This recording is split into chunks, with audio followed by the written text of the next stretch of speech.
গাজীপুরের টঙ্গীতে একটি ফ্ল্যাট বাসায় ভাই বোনকে কুপিয়ে হত্যা করা হয়েছে। ঘরে ঢুকে ধারালো অস্ত্র দিয়ে শিশু দুটিকে হত্যা করা হয় বলে ধারণা পুলিশের। এ ঘটনায় জিজ্ঞাসাবাদের জন্য বাবা মাকে থানায় নেওয়া হয়েছে। হত্যার কারণ জানতে কাজ শুরু করেছে পুলিশ।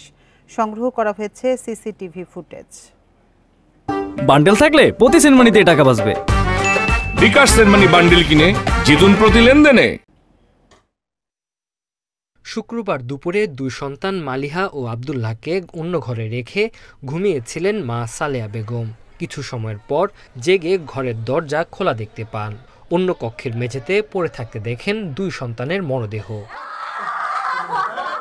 এ সময় মায়ের চিৎকারে আশেপাশের লোকজন পুলিশে খবর দেয়। পরে পুলিশ দুই শিশুর মরদেহ উদ্ধার করে। খবর দেয়া হয় বাবা আব্দুল বাতেনকে।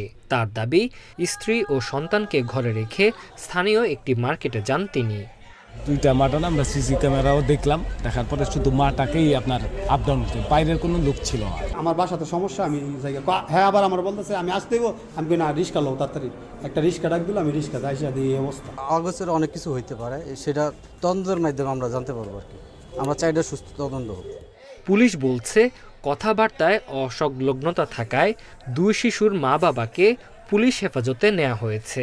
এছাড়া সিসিটিভি ফুটেজও সংগ্রহ করা হয়েছে। ফ্ল্যাটের দরজা খোলা ছিল, তার আরেকটি মেয়ে বাসার থেকে বের হয়ে তার পাশেই তার চাচার বাসা, দরজাটা খুলে তার চাচার বাসায় চলে যায়, যে কটা ফ্ল্যাটের দরজাটা খোলা ছিল। তো সেই সুযোগে মানে কেউ হয়তো বাচ্চা দুটোকে মানে হত্যা করেছে।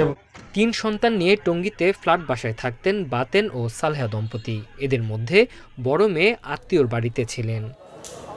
Independent news.